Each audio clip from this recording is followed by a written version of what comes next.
All right, welcome back everybody to the Camper Report Show, and our good friend Chris Dougherty is with us again. Chris, great to have you back on the Camper Report Show, and there's been some changes in your life and some new products and people. Let's bring people up to date on what Chris Dougherty's doing these days. Well, first of all, Bob, thanks so much for having me back on the Camper Report Show. And yeah, there's some exciting things going on here. We just launched the RV PhD newsletter, and that's going to be going along with some other products too online as we go forward. So we've kind of planted the seed, as you say, and we're going to see where it goes. You know, it's an exciting time, and you've done so many things in your 25 career in the industry. I'm in my 27th year, so we came into this industry pretty close to each other, and I was fortunate enough to meet you very early on with our good friend Gary Bunza, who passed away during COVID, and I know he was an early mentor of yours. Speak to your early relationship and the mentoring, and what got you into the business to begin with. So I've been RVing most of my life, and I got to a point where I owned RVs.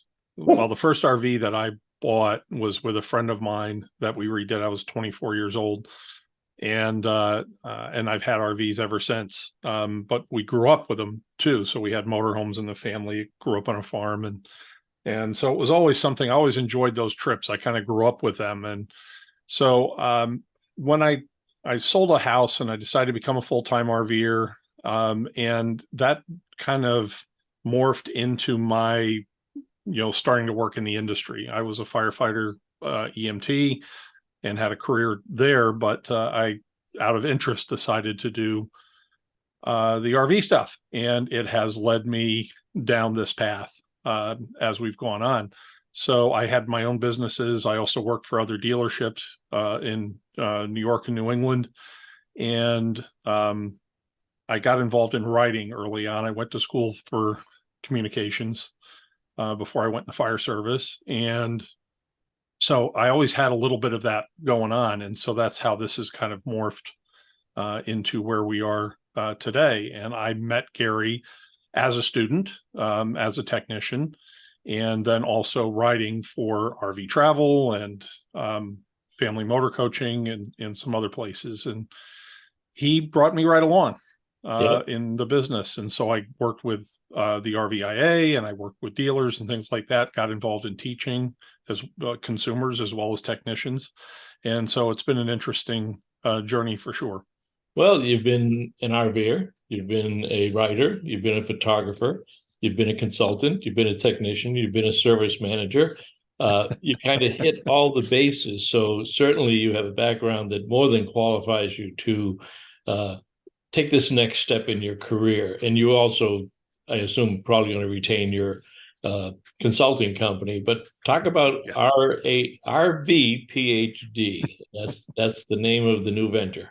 Yeah. So I've been thinking about starting something on my own for a while. I've worked with Motorhome and Trailer Life as the technical editor there, as technical director for RV Enthusiast, and I still write for FMCA. But one of the things that I wanted to really do was try to carry on what Gary had started with the RV Doctor, and his path was a little bit different in that it started as a column in a magazine many, many years ago. In fact, I was probably 1 year old when he started that.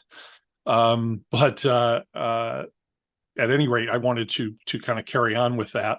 The RV Doctor name has been taken elsewhere.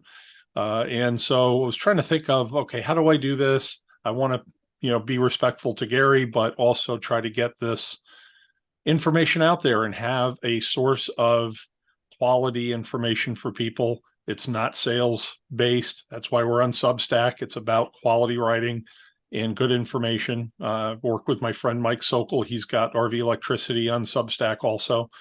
And so we're just trying to build that source that is just the best information that's out there technically, and we can go into lifestyle and stuff like that too, for sure.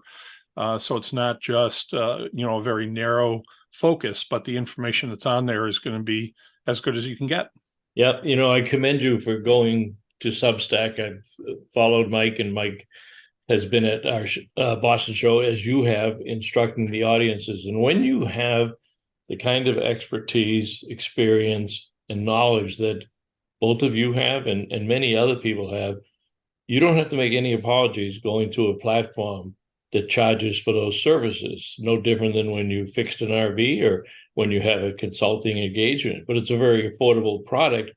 But Mhm. sometimes there's a lot more value to something that you pay for than going out to the internet and just taking people's advice that, although well intended, whether it's a forum or a chat room or a Facebook page, more than half of that information is incorrect. And people are gullible because many people, as we've seen during COVID, bought new RVs, 500,000 of them a year, never camped, Mhm. never been in RVs.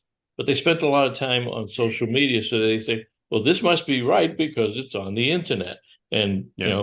this must be wrong because it's on the internet is probably better. So your business model is fantastic, and I wish you Thank very you. well there. Uh, just a quick note on Bunzer. I'm pretty sure you know the story, but a lot of other people don't. When I started writing for RV News in 1996, and I was hired by Don McGarry and Dan Holt, the person that I replaced, I shouldn't say that because I couldn't replace him, but the previous writer that they had was Gary Bunzer as he was launching the RV Doctor. So our careers have been wound around many different trees as Mhm. we go forward on this. Sure. Yep, absolutely. And he had gone through, a number of different publications, and he was involved in different companies. Woodall's, which was part of the Good Sam organization years ago, he was involved with that. Had his own book out on RV maintenance through that, as did our some other Bob Livingston had his guide out there that was all through Good Sam. So back in the day, that was the big organization for sure. But Well, what was great about that was we didn't have the internet. So people felt Mhm. that by having a book, a physical book, and it says Gary Bunzer or Bob Livingston, that they had a trusted resource. So we've gone away from that trusted resource. You're bringing it Mhm. back. So what are Yeah. some of the things that people should look forward to at RV PhD? So there's a number of things that we're going to go after here. First of all, is we're going to certainly put a lot of tips out there, right? So one of my seminars that's particularly popular is RV sewage, right? And so people are always wondering how they work with that. And there's a lot of product-based solutions that are out there, but they're not always perfect. And so we try to give you kind of a technology-based or science-based view of how that system is designed to work and how you can make it work for you. Mike certainly talks a lot about RV electricity. I'm going to talk a lot about troubleshooting. I'll talk about other tips and things that you can do to make your RV travels safer, more enjoyable, and better as you go down the road. I have a lot of years of experience doing this, and there's a lot of things that I've done wrong, certainly over the years, where I've been sitting on the side of the road or worse.